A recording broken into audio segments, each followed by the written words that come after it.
The Phillies actually have a chance at Roki Sasaki. We have some front office restructuring, some minor league superlatives were given out by Baseball in America, and all the rest from the weekend rumor mill across Major League Baseball next here on the PHLY Phillies podcast.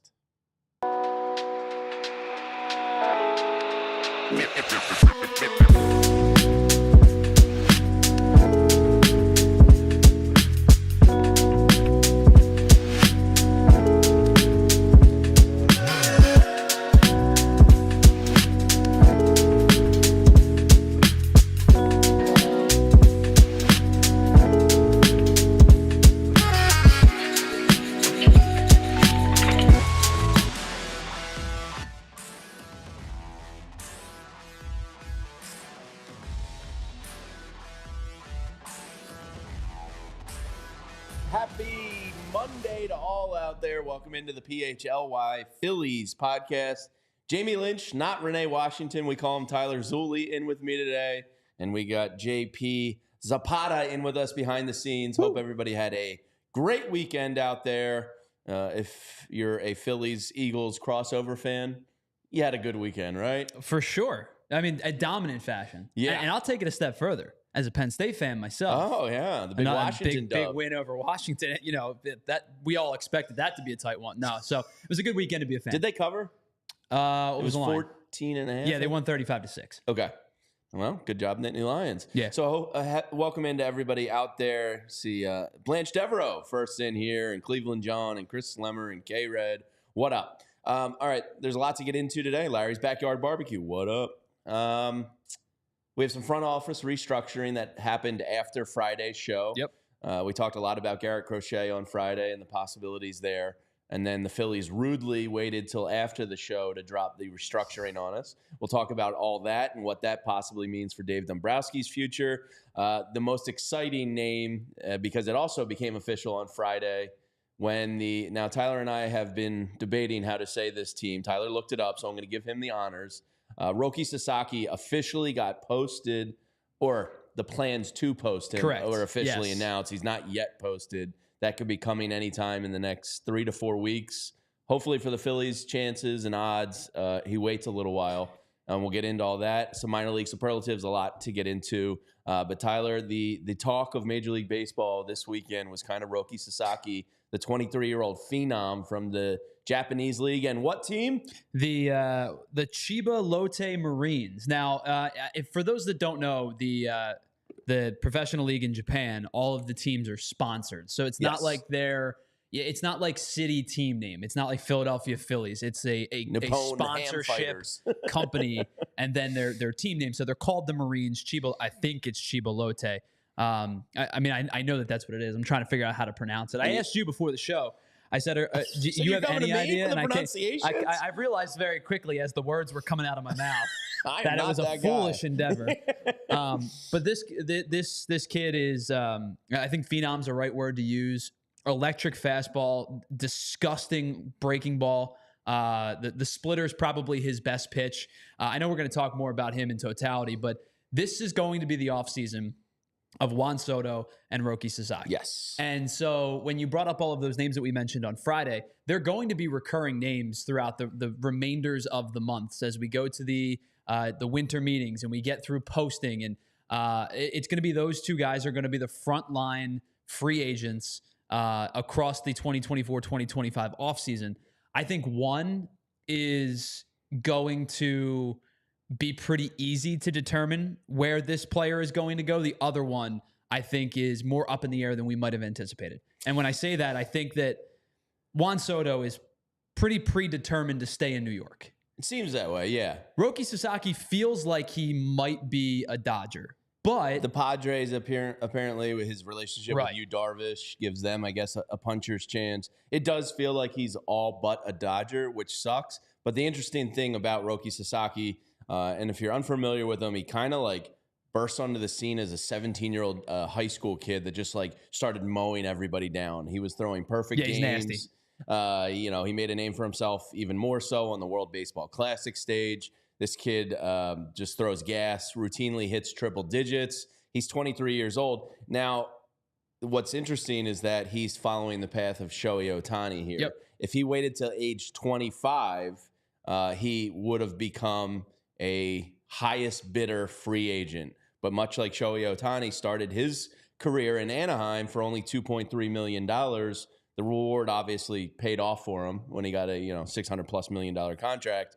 Sasaki is only going to be paid about $2.3 million, and it's actually a minor league deal because it has to be determined if his international class is going to be 24 or 25, meaning December 15th, which you talked about with the Phillies and their money getting freed up after December 15th. We'll explain that more in a second. But basically, he costs himself, there's a good chance he's going to make pretty it handsome up amount of money. A lot of money. And, that probably tells you the story that he wanted to get out of the Japanese league. Apparently, there was some injury. He said he went through a lot of stuff there. Right. He seemed to not be happy, and he's leaving a lot of money on the table to come to Major League Baseball. This guy, now, and I think anybody that's going to talk about Roki Sasaki over the next couple of weeks and in the next couple of months, unless you cover the Japanese Professional League or you have a vested interest in this guy, we are talking about the snapshots that we've seen, the scouting reports that we've read, the World Baseball Classic where that was probably everybody's most extended look at Roki Sasaki was the World Baseball Classic.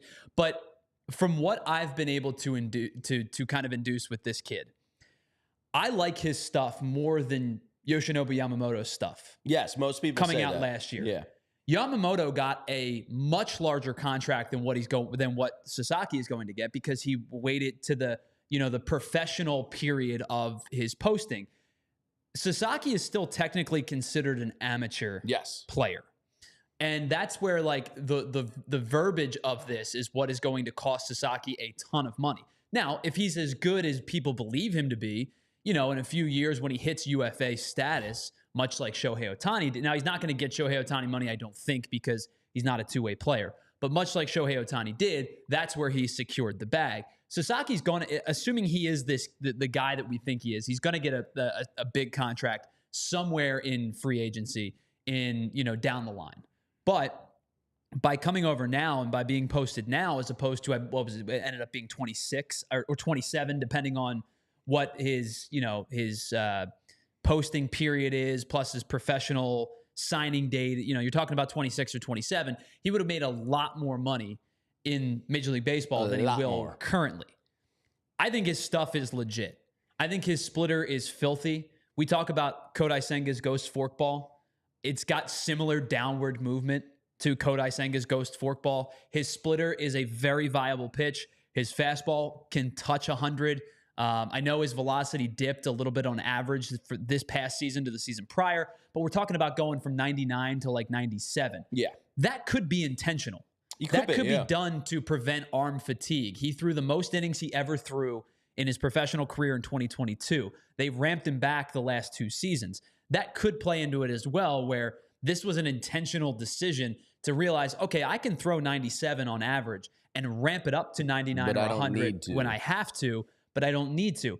Justin Verlander did it for years. Justin Verlander threw harder in the 5th, 6th, and 7th than he did in the 1st, 2nd, and 3rd when he learned how to pitch. Max Scherzer did a similar thing. Guys that know how to pitch, this is a play for them. It's ramp it up when you have to. It's ramp it up during high leverage situations. But in reality, if I sit 96 to 98 with that off-speed pitch and that splitter that I throw, you not only you're going to live, but you're going to thrive as long as your command is good. They talk about he's got plus command. Mm-hmm. They talk about he's got plus stuff.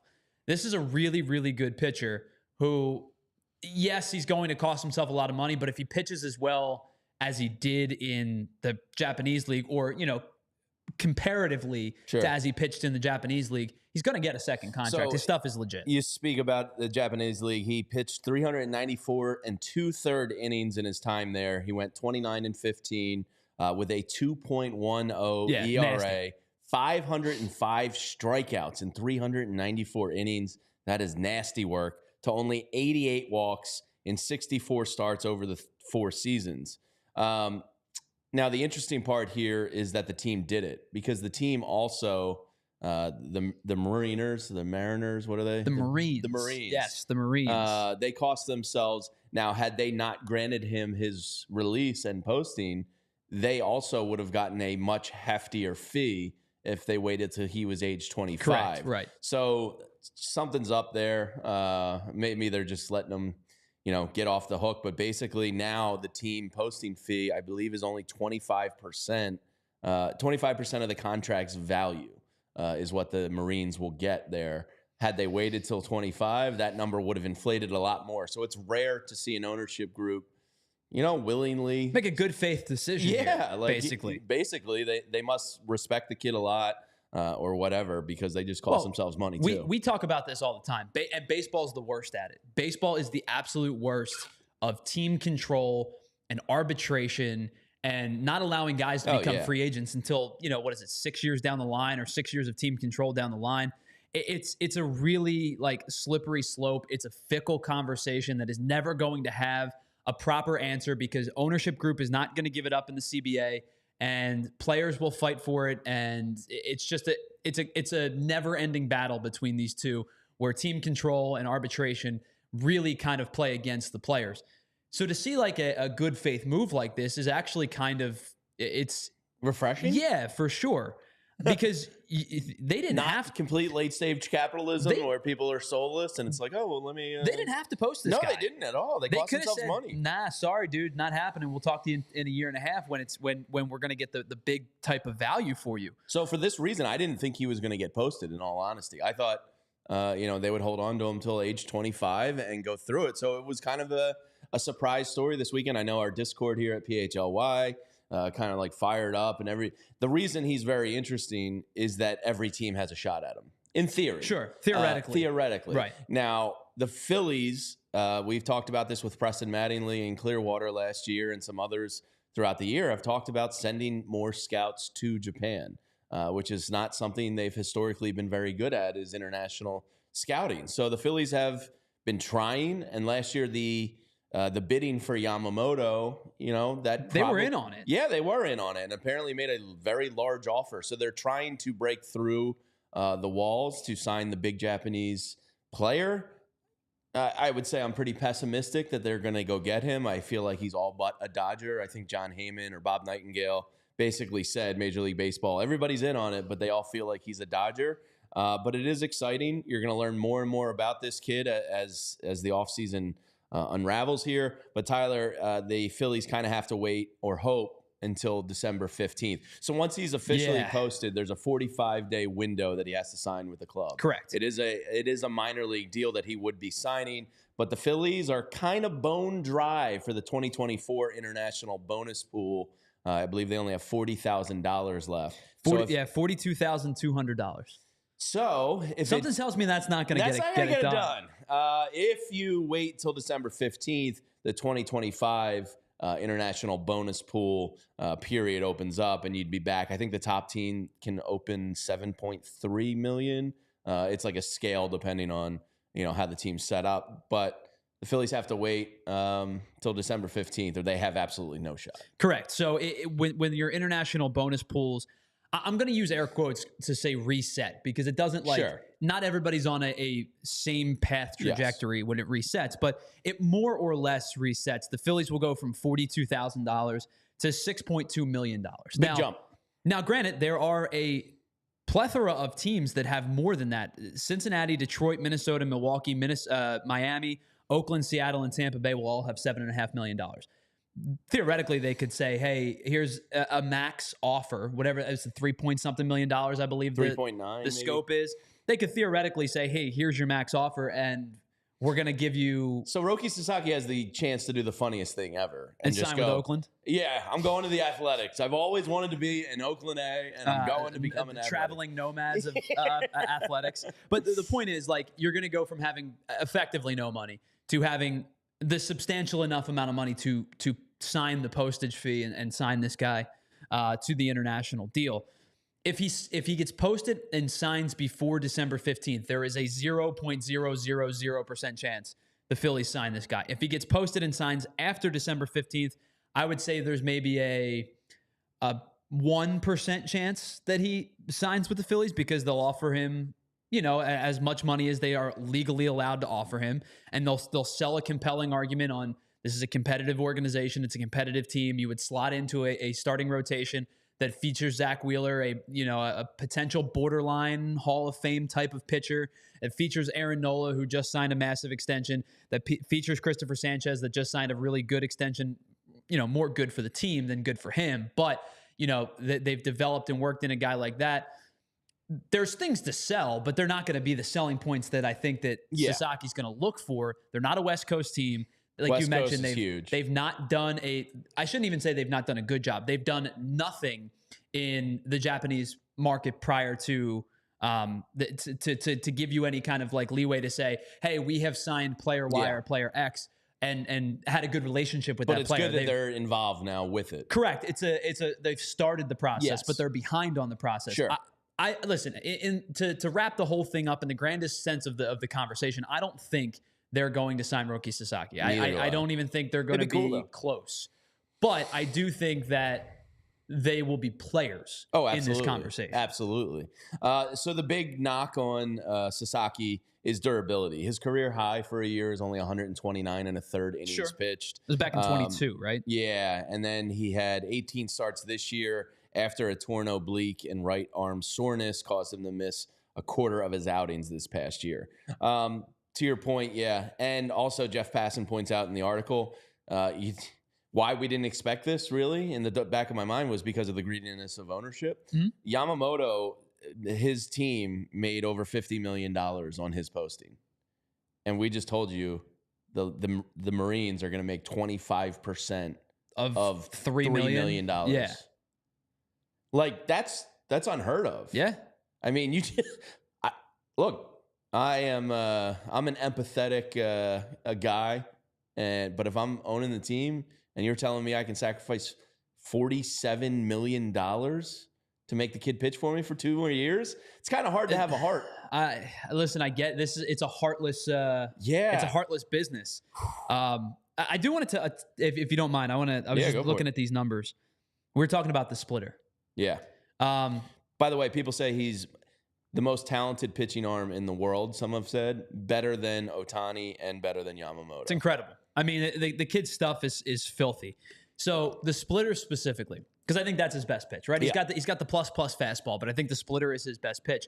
And I comped it to Kodai Senga's forkball because similar downward trajectory, a little bit of a different pitch. Obviously, the splitter is a little bit of a harder velocity pitch than the forkball is because the forkball obviously is like buried. It's buried deep in your hands. The point of the forkball is to get it buried in between your fingers and to like shoot it, and it creates that downward trajectory. But when you're burying it in the back of your hands like that, your velocity dips. Splitter's a little bit different where you've got it a little bit closer to the forefront of your hands. Velocity can stay up a little bit. Some people like to call it a split finger fastball. You could argue if you want to add the fastball portion to that or not, but he throws it harder than Senga throws his forkball is what I'm trying to say. But here's some of the numbers on Sasaki's splitter over the course of his career. 70.5% ground ball rate on balls in play on the splitter. A 272 opponent OPS. And a 101 batting average. Damn. He also gets 50. Need a cigarette.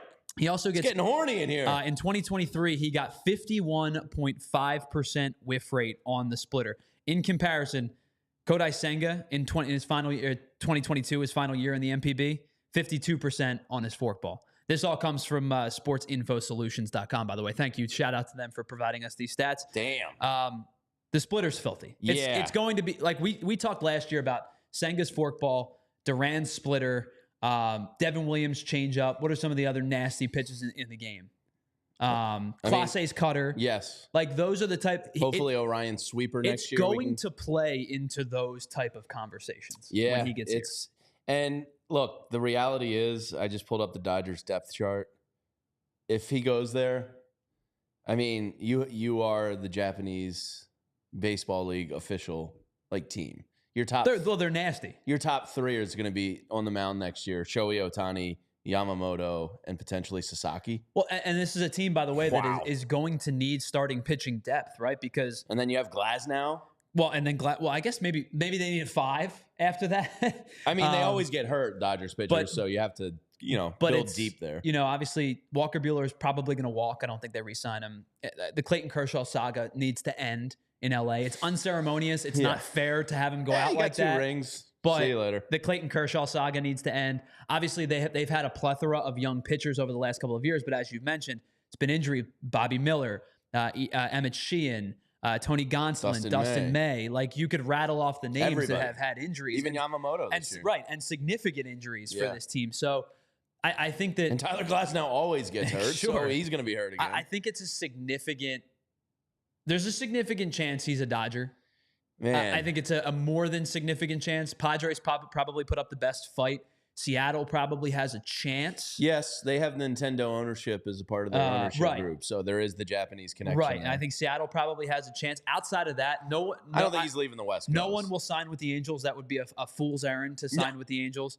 And then after that, you're talking about a homeless team with the A's. Nobody's gonna sign. Which is the funniest bit if he does it. Just Roki. Come on, buddy. You can have even a sense of humor. If money's all the same, go pitch a couple years for the A's. They need some help, man. You push it out a little bit further. He's not going to Colorado. He's not going to Arizona. No. You're talking about a handful of teams. Yeah, you're talking about the Padres, Dodgers, and Mariners are probably your first 3. All right, we're going to talk about what that means for the Phillies coming up next, but we got to tell you about some of our friends here at PHLY.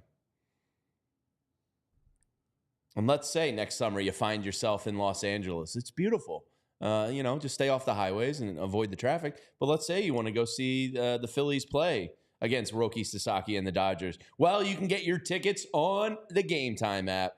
We've been telling you about Game Time for a long time now. I've gotten my girls' Raffy tickets on it at the Met. I've gotten stand-up comedy tickets with some buddies. I got Phillies Cubs tickets this summer out in Chicago. So whatever the event is, comedy, music, theater, sports, there's always a great deal out there for you. And one of my favorite things that they do, too, one, you get the all-in pricing right off the bat. So you don't have to get hit over the head with these hidden fees at the end. Boom, you see your price, that's what you pay, no surprises. Next, the seat view. I mean, being able to see exactly your sight lines, because whether it's a concert, comedy, theater, sports, whatever, you might prefer different seating. And being able to see that sight line right there on the app is a beautiful thing. Boom, all-in pricing, lowest price guarantee. The Game Time ticket coverage has you covered with the most flexible customer service policy in the ticketing industry. So take the guesswork out of buying tickets with Game Time. Download the Game Time app, create an account, and use code PHLY for $20 off your first purchase. Terms apply. Again, just create an account and redeem code PHLY for $20 off. Download Game Time today, because what time is it? Game time. And let me tell you about our friends over at HelloFresh, because, guys, the holiday season is right around the corner. And if you have the responsibility, Jamie, I don't know if you have taken on responsibility of cooking for the whole family yet. Oh, God, no. But if you have the responsibility of cooking for the whole family, then you don't want to cook the rest of the time, whether it's for Thanksgiving, Christmas, or whatever holiday you celebrate. Shut it down. You don't want to have any extra stress. So HelloFresh is here to make mealtime seamless and hassle-free with their delicious, home-delivered, chef-crafted meals that come together quickly and are less expensive than takeout. So if you're looking for a hearty meal, obviously as the weather gets a little bit cooler, you're looking for a little bit something that fills you up, kind of warms the soul, if you will. You can find that. You can also get meals for picky eaters, or if you have any kind of dietary restrictions, you're looking to eat a little bit healthier, HelloFresh has the experience for you. And with HelloFresh, you're going to get farm-fresh, pre-portioned ingredients and seasonal recipes delivered right to your door, so you don't even have to worry about going to the grocery store. I have to do that today when I'm done shopping, and quite frankly, I probably should have just hit up HelloFresh, because the cooking is easy, it's fun, and it's affordable, and they are America's #1 meal kit. Yes, and as I said, the holidays are right around the corner. Also, cooking at my house still has not quite come back to normal, Jamie. We're doing as much takeout and things like that as we can. So HelloFresh has helped us out tremendously as we kind of transition into sleeping 4 hours a night and being parents for the first time. So if you're looking for a great experience with food delivered right to your door with quality taste and excellent ingredients, head on over to HelloFresh, and you'll get 10 free meals at HelloFresh.com/free-Phillies. That's that's FREE Phillies. Get 10 free meals at HelloFresh.com/free-Phillies. It'll be applied across 7 boxes. New subscriptions only. It does vary by plan. That's 10 free HelloFresh meals just by going to HelloFresh.com/free-Phillies. Take a look to HelloFresh.com, and thank you to them for sponsoring today's show.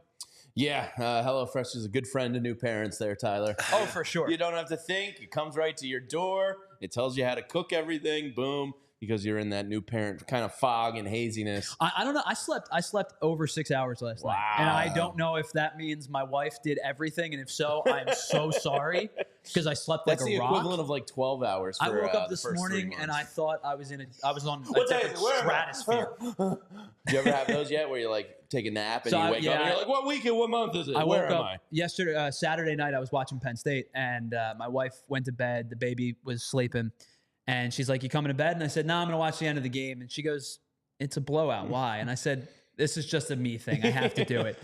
And she goes to bed, and probably 45 seconds later, I'm curled up in like the fetal position on the couch, asleep. She's right, yeah. And thank you to JP, by the way, who's producing today's show. He hooked me up with his Peacock subscription because it was only on Peacock for some reason. I saw your message late on Slack there. But I woke up to the Trolls, the previews that they have like on Netflix and on Peacock and stuff. Trolls was playing, and I'm like, where am I? What is going on? Trolls Right I'm now? surprised that's what popped up there because I'll be honest, full disclosure, we use the Peacock in our household for reality TV. So I'm surprised. Well, I appreciate that. Thank you. Either way, I appreciate you guys hooking us up. But of course, I was asleep on the couch. I thought I was in a different planet. Yes, that happens. All right, so what does it mean for the Phillies if Roki Sasaki goes there? It means that the Dodgers know no depths of their pockets. And this one isn't going to cost them a ton, but they're still probably going to be involved in more free agency, and their spending is just going to continue to grow. And Magic Johnson is a real bastard. He's turned around the Commanders, and he's just going to keep winning with the Dodgers. And his ownership group is wildly effective, and it sucks. That's the reality. You got to keep spending. That's the reality. The Dodgers are not going to not spend ever again. Of course, I have a personal vitriol for Josh Harris.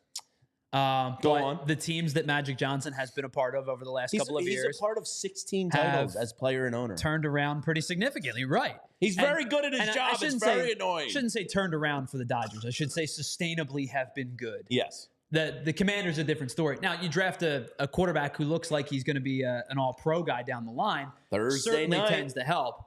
But you're right. I mean, his ownership groups have been really good, and obviously, other than what's the meme where he's like, not going to be here when he's talking about the Lakers. He's done a pretty good job. Yes, it's very annoying. But if I can just add to this Roki conversation, because like I'm loving your guys' discourse on it, but the one thing I would love the Phillies to take advantage of is the international market. These players are just built different. And when you're talking about playoff-like situations, a lot of these guys have ice in their veins because they've dealt with probably more hostile environments. And so I would love for the Phillies to finally dive into this, and especially, selfishly, I'd like for them to dive in the Latin, the market because I like their walk-up songs, all right? Well, I think that when you talk about players that have played internationally, like you don't have to go any further than the World Baseball Classic to realize like that is World Series level, not only World Series level competition, but World Series level atmosphere. Like you saw some of the teams at the World Baseball Classic the last time through, and it like resembles a soccer match at times where it is a unbelievable atmosphere. It's so cool. But if you're a road team, it can be raucous and disorienting because it is an incredible fan base. So in terms of that, JP, I think you're right. Where these guys who have played internationally and professionally internationally, between that and the World Baseball Classic and things like that, they are used to a standard of going on the road and not being fazed by difficult environments because they've done it. Yeah.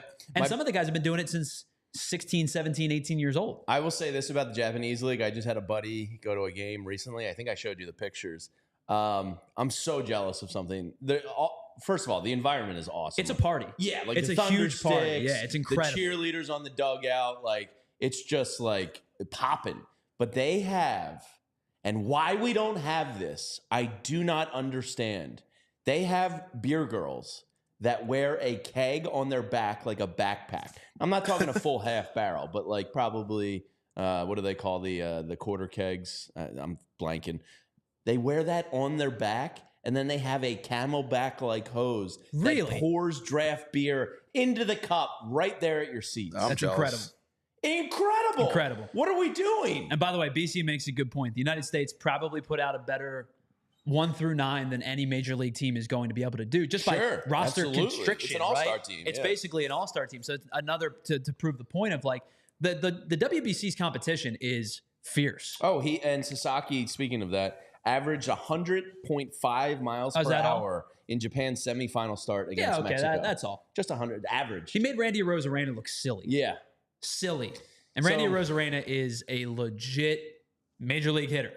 Like, we're not talking about, I wanted the minor league type of guys that, no disrespect, but there are, just by how the tournament is set up, certain countries just don't have the major league talent that other countries do.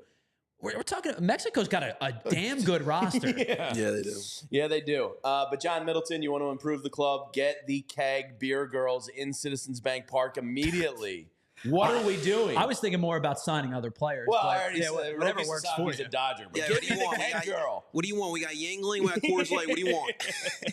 Come on. You got Natty on Keg? Yeah, a little Miller Lite action right there. Draft, bang. And the other thing I was very jealous of, they had hot ramen at the stadium. My delicious. buddy he sent me a picture from the game in Japan, and he had a cup of ramen that he was eating in the stands. That's amazing. Like, I'd be in on that. That looks great. Yeah. So let's steal from Japan the ramen and the Keg backpacks, and let's get it started here. All right. So what does it mean for the Phillies? They're going to have to keep spending. And Friday after the show, Tyler, interesting move.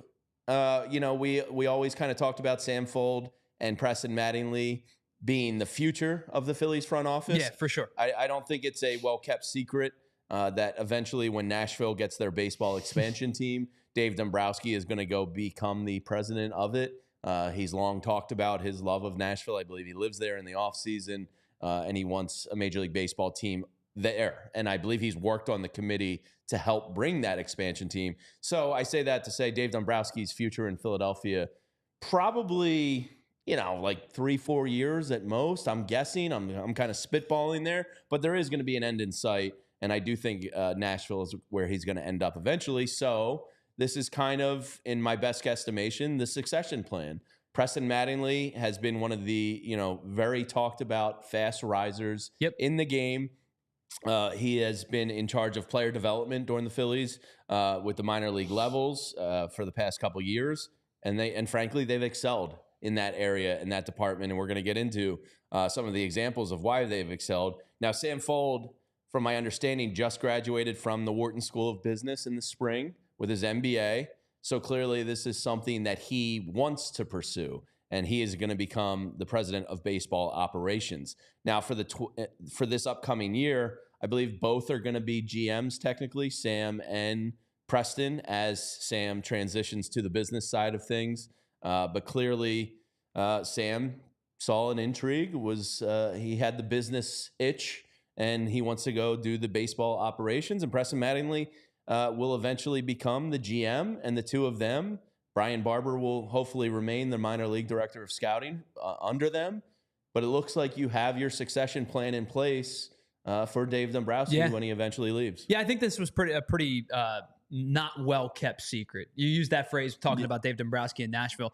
It'll be interesting because I am going to use the phrase when. I'm not going to use if. It seems like a lot. When Nashville gets a team, this is where I'll use if or maybe. When Nashville gets a team, I think it's pretty plausible that Dave Dombrowski is their first general manager. They're going to want to take a swing. He seems to be a pioneer of bringing baseball to Nashville. He really wants to be that guy. It can be almost like a retirement job for him, his final GM, president of baseball operations type of job. But when Nashville becomes a team, they're going to have to add on a team in the West as well. Sure. There will be 32 teams in Major League Baseball, which means if they add Nashville under the guise that it's not repurposing the A's to Nashville, which I don't think it's going to be, under the guise that it is a brand new team, you're probably thinking about Portland. You're thinking about maybe Sacramento getting a team. You're thinking about San Antonio. Everybody says Sacramento sucks. I've never really been there. Maybe you're thinking about Vegas, whatever the case may be. Texas really needed a big. I think Portland. Unless you decide Nashville is the West team, and then you go back to Montreal, or you do something along those lines. Montreal rocks. But my point being is, like, you're going to have one team in the National League and one team in the American League, and it's going to upend everything. There's not going to be 3 divisions anymore. It's probably going to be 4 divisions of 4. It's going to be a massive shakeup. So it's not going to happen like in the next year or two. It's going to be a planned out event. Yeah, probably 28, years in advance, something like that. But to get back to your point, yeah, I think that this is exactly what they were planning to do, which was have these 2 guys long term in their front office in some capacity. And I think we can officially call the Phillies GM a friend of the program. I think so. Yeah. I think certainly he's been on the show before. We'd love to have him on again. But I will say this. The job that Preston Mattingly has done, the job that Sam Fuld has done, the job that Brian Barber has done is really impressive. 2022, the Phillies were the 25th ranked farm system in baseball. And if you would have said to me that they're 25, I would have said, what, out of 24 teams? Did the other 6 not get pulled? Because they were dreadful, right? It was them and the Angels as like the dreadful minor league organizations. They moved up to 21 and 23, took a little bit of a slip in the midseason grades, and I think probably had part to do with the fact that Mick Abel was struggling a little bit, Griff McGarry was struggling a little bit, and some guys had... By the way, Griff McGarry named the AFL All-Star team. Yes, correct. 2022 preseason, they were ranked 22nd. Or 2024 preseason, they were ranked 22nd, excuse me. Coming into the... I'm going to try to get with it. This was in August of 2014, so the midseason grade. They got up to 16th, which is still not amazing by any stretch, but you're talking about a team that really had to dig itself out of like a pretty substantial hole just to get to the middle of the pack. Now you have some viable options that are going to probably be future major leaguers. Painter's obviously the big one. Painter needs to be a slam. Miller He needs to be a slam dunk, at least middle of the rotation type of guy for this thing to feel good. Aiden Miller probably needs to be an everyday type of starter. I will be shocked if Painter and Miller are not like everyday contributors and like big time contributors. Like that's how much fair I drank, to take it even I a step drank further. In the Kool-Aid on those. But two. then you have a subset of guys below that where you think you have some serious options with. I know the catcher position is thin. It's thin everywhere. But if you like the pop of Eduardo Tait, he's either a guy that's going to end up being your catcher or he has DH plausibility. He's got pop. He can hit. He's got hit those well. big fat legs and too. He's young. He's going to continue to grow into his power as he gets a little bit big older. Fat ass. Starlyn Caba, who I know a lot of power comes out of that ass. Starlyn Caba, who I know we're going to talk about later in the show, might be one of the best defensive players in the minor league system. Yeah, already. Period. Yeah. And then you've got some and of course I haven't even mentioned Justin Crawford yet, who seems to be on a really fast trajectory to at least be a serviceable player. He doesn't. I wonder if he's played himself in their eyes into untouchable. So now this year, like the trade deadline, I don't think is a good barometer of it because no top 100 prospects got traded in baseball for the first time in like 12 years. So I feel like he's on the doorstep of untouchable for them. I'm very curious about Justin Crawford. Does he get moved this offseason? If he doesn't, I would think he's kind of like, a big probably part of their set future. in stone. I would think you're probably right. And to me, like, when you have a team that has a window... And by the way, I think he's also going to get invited to Major League Camp. That's my guess. He'll be in spring training this year. Yeah. I think they're going to give him a shot. I don't know because I don't know. I would have to look into how the contracts are set up because I don't know if that means they have to put him on the 40 or not. I would have to dive into that before. Yeah. But I wouldn't be surprised because Dombrowski mentioned it as a possibility. It's certainly possible, for sure.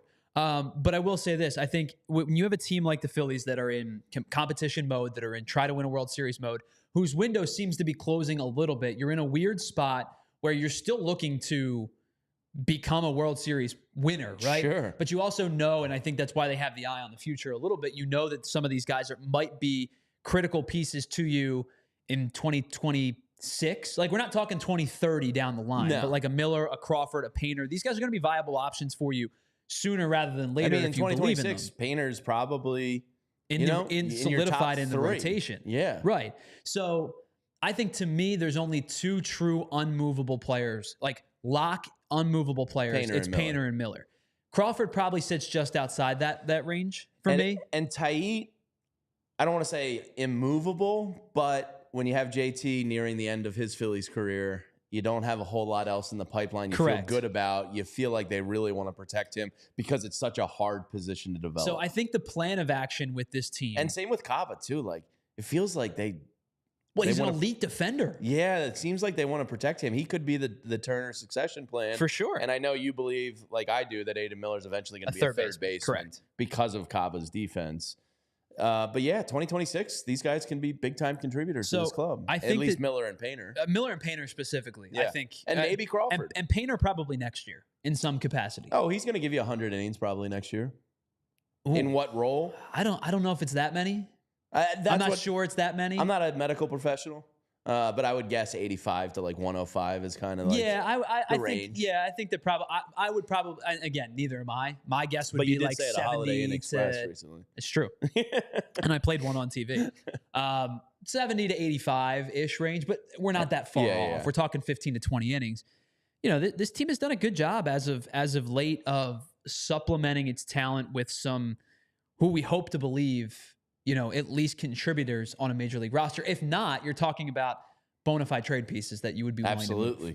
And that's why Justin Crawford is a very interesting piece this offseason. So we'll continue about that, but I think you feel really good about the direction of the Phillies front office in totality. I think Sam and Preston, they've done a really good job. I mean, remember, we talked about the potential of losing them. Like Preston Mattingly was young enough, a big name enough that somebody could swoop in and give him the GM opportunity. And kudos to the Phillies for recognizing that Sam and Preston were hot commodities, and they protected them. So good job. Quick question for you, and I know we got to hit our break soon. Rank these three in terms of non-tradable, like non-negotiable trade guys. Crawford, Taillon, and Caba. Because they're the next step. They're the three bulk next step down guys for me. Like it's Painter and Miller. They're the bright lights headline, right? I actually think Justin Crawford is the most tradable of those three. Okay. I think that I would put him in the middle of the group. I think Caba the catcher aspect of Taillon is hard to determine. Very intriguing and he's only 17. Right. Maybe turning 18 in February, did we say? I think he's 18 right now. Oh, he's 18 now. He just turned 18. So that's kind of hard because it's catcher and he's so young that it's hard to like say he's untouchable. I mean, there's no wrong answer to this question. I feel like Starlyn Caba is. I think they're your B. They're your B plus. I think he's the top of those three in terms of you want to protect. Okay. Yeah, maybe Crawford goes in the middle just because of the age. I don't know. It's a tough question to answer. It's one that I never thought we'd be able to have. Yeah, but we're going to talk about some of those guys here coming up next because the minor league team was given some superlatives that are always fun to run through. And we'll do that next after we tell you about some more of our friends here. And that's our friends at Rite Aid. I was out raking this weekend. Oh, man. And the allergies just smacked me in the face because this time of the year, allergy season is rough. You got plants like sagebrush, tumbleweed, pigweed. Of course, you got dust mites and pet dander and fur. Man, when I go over to my in-laws, Mason, he's a really good boy. A Springer Spaniel. But he's, oh, man, it's just like allergy outbreak. I got to go home and shower and hit the inhaler or just stop into my neighborhood Rite Aid and talk to the pharmacist about what I can be doing differently. Maybe it's running the AC more. Maybe it's using the dehumidifier at night. Maybe it's checking the pollen count in the morning. Whatever it may be. Or maybe they'll say, hey, here's some great over-the-counter options. Have you tried a nasal decongestion, showering more often, wearing a protective mask when weeding and gardening? So they can give you a ton of stuff and advice, whether it be over the counter or just some home remedies you can try. And if you still haven't had enough relief from allergy season, ask a Rite Aid pharmacist if a different type of allergy medication like a decongestant might be necessary. And you can always ask your Rite Aid pharmacist for recommendations on ways to get relief this allergy season. Let me tell you about our friends over at Miller Lite, because a lot has changed over the years. A lot has changed for the Phillies over the years. We just talked about a much better farm system than what they had just a couple of years ago. But one thing that hasn't changed in the last almost 50 years, which is crazy to think about, Miller Lite's going to be 50 years old next year, is the great taste, the low calorie, and the they don't give way, is what I'm trying to say. Is all of that is with our friends over at Miller Lite, because they don't want to sacrifice good beer. Sometimes a beer should just taste like a beer, and that's what Miller Lite does. Good quality taste, low carbs, premium content, and just 96 calories per beer. And if you're looking for a really enjoyable, sippable beer, you're just sitting out, you're watching the games. Jamie, I know you've got the projector out most nights. I'm sure you got the fire pit going. Yeah. It's a beautiful fall weekend. even though we got rain for the first time in like 7 years on Saturday. It was a beautiful fall weekend this past weekend. And if you're sitting outside watching the games or hanging out with the family, sitting around the fire, and you're looking for a smooth, crisp, easy drinking beer, Miller Lite is the way to go because they keep it simple. They've got undeniable taste, great quality. And again, as I said, just 96 calories, and they're talking about their 50th anniversary next year because they have been the original light beer since 1975. And you don't have to choose what's best, so Miller Lite has great taste and is less filling. Tastes like Miller time. To get Miller Lite delivered right to your door, visit MillerLite.com/PHLY Phils, or you can find it pretty much anywhere that sells beer. Celebrate responsibly. Miller Brewing Company, Milwaukee, Wisconsin. 96 calories per 12 ounces, fewer calories and carbs than premium regular beer. I was enjoying some Miller Lights yesterday as we did the Eagles event at the Rook out in Manayunk. Great spot there, and the Miller Lite pitchers were flowing. It was a great time yesterday. All right, now some of the minor league superlatives. And by the way, I just want to throw this out there. Apparently, the New York Yankees have interest in Carlos Estevez, and they might be looking for him to go. The Yankees bullpen was interesting this year because Clay Holmes started as their closer, really struggled down the stretch, kind of found his form a little bit in a non-closer role, but was removed from the closer role. They put Luke Weaver in, who was signed to be a stopgap starter. He was a bargain for them. Yeah, and ended up being probably their best high-leverage reliever for the second half of the season and into the playoffs. It makes sense that the Yankees are going to look for somebody that they can maybe kind of just not even pencil in, kind of pen in to their closer role most nights. Because you know what Carlos Estevez is. Now, I'll be curious if Carlos Estevez succeeds in New York, if you were to sign there. Small stadium, ball gets out of the ballpark quickly. And we know the one thing with Estevez is he gives up a lot of hard contact, and there's a decent amount of fly ball rate with him. So if he's playing in pitching in kind of a sandbox, ballpark, You hope for the best for the guy, but I feel like that's a bad place for him to go pitch. Yeah, you're probably right. Before we move on to the superlatives, I did just want to throw this Juan Soto because we can't do a hour-long baseball show and not mention made it Wozo. 47 minutes before talking about Juan Soto. It's just we have to. And Philadelphia, and shout out to Matt Collier on Twitter for pointing this out. This is some real nasty work he did. He basically went and found where each team ranks in their chances to get Juan Soto based on the left field dimensions or right field, depending on where he would play for said team. Okay. Philadelphia was left field. The defensive metrics and basically the stadium for his offensive game.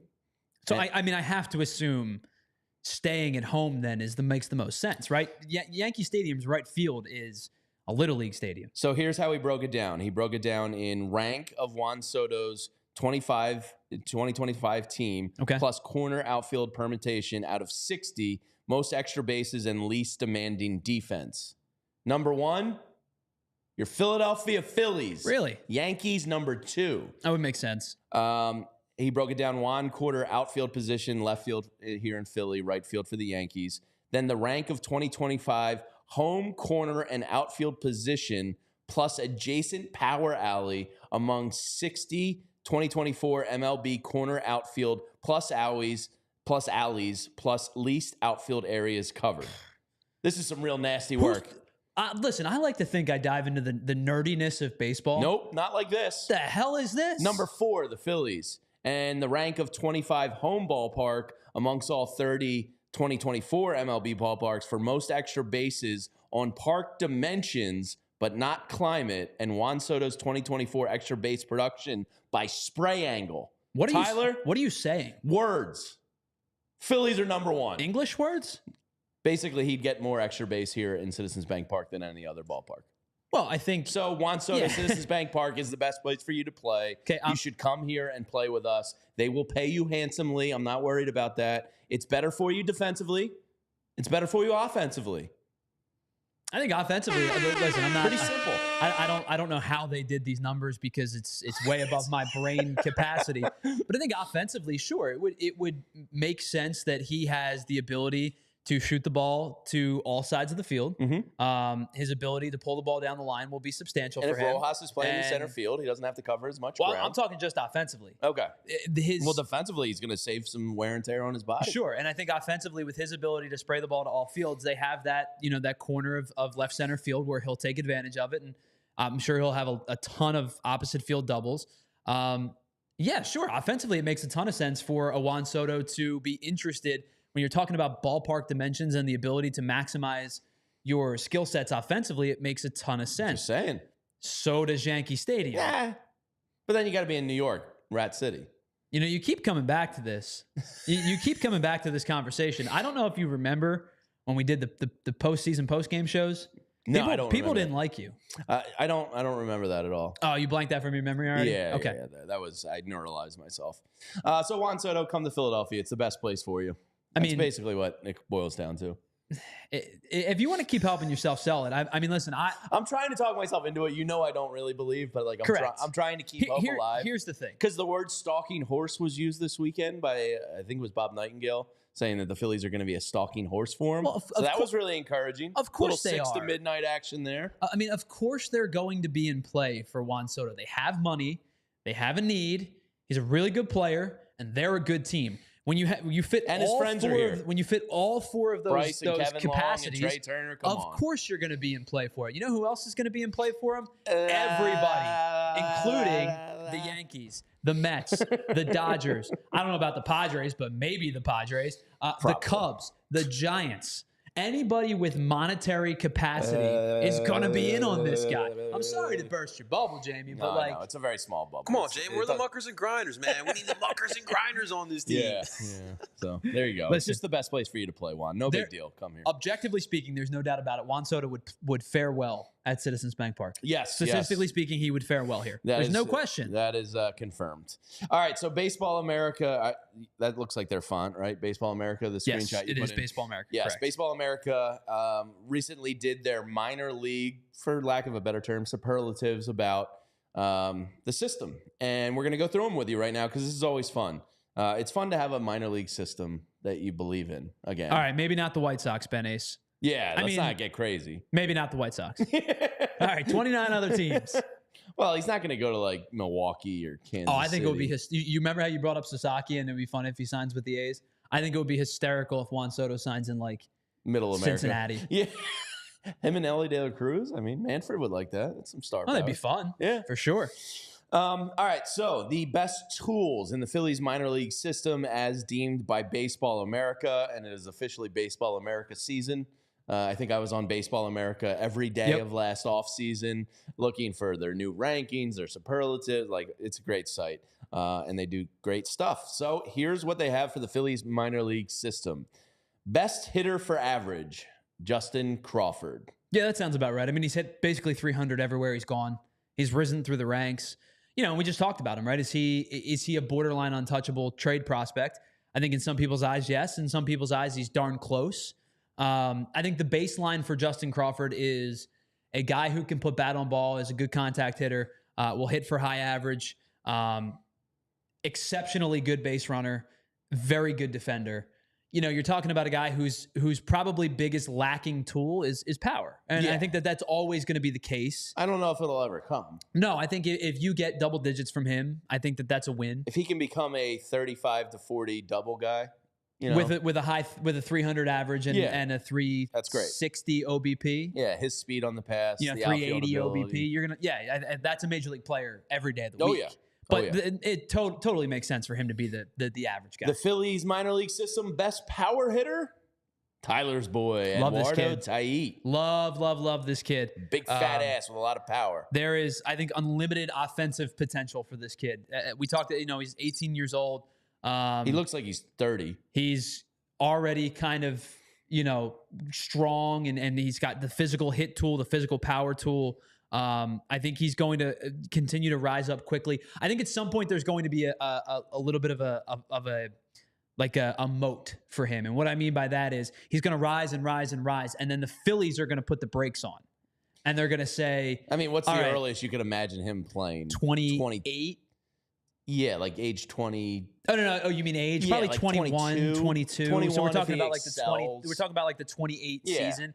So they'll probably start him in single A. He'll probably rise to high A by the end of the year if he's playing well. And then when I say the moat, like they're going to put the brakes on his acceleration probably at Reading and let him play like a full season in Reading. And then you'll go from there. But that's probably like the 27 season, 26, 27 season.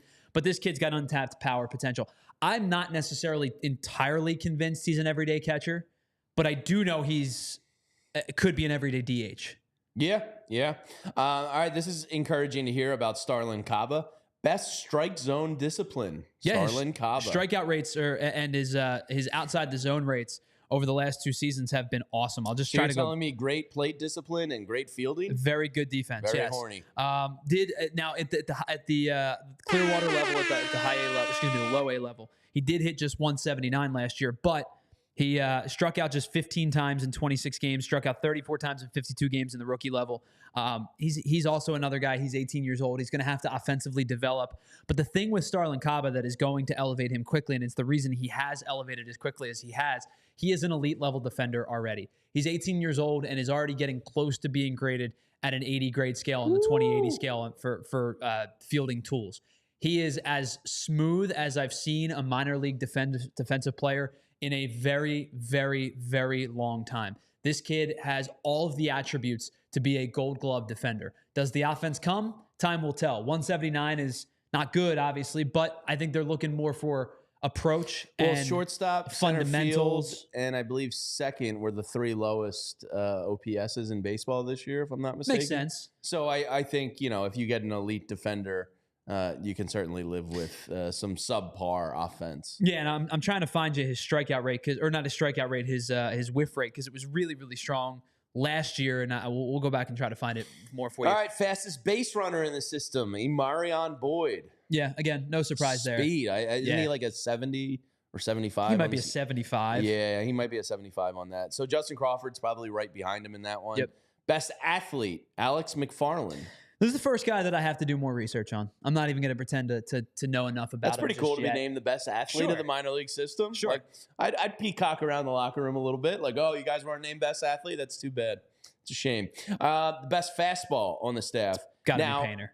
I wonder, since Roki Sasaki is officially going to be a minor league contract, does Baseball America, when he becomes a Philly, do they have to go back to the drawing board and go Andrew Painter? I guess he's a top prospect. So who's fastball? Yeah, whose fastball are you taking, Roki Sasaki or Andrew Painter? Probably Sasaki. Okay. Well, Andrew Painter, you're on the hot seat. Best curveball, Seth Johnson, who you acquired for a bag of baseballs that you sent the Orioles. I mean, you're going to have to see more of him. He cracked the top 10 in their prospect list, too. He doesn't excite me nearly as much as the next guy and the other guy that was in that trade that we're going to talk about. Like, Johnson seems to me like a polished quad A type of guy with maybe some limited upside as a starter. Yeah. I'd love to see more from him.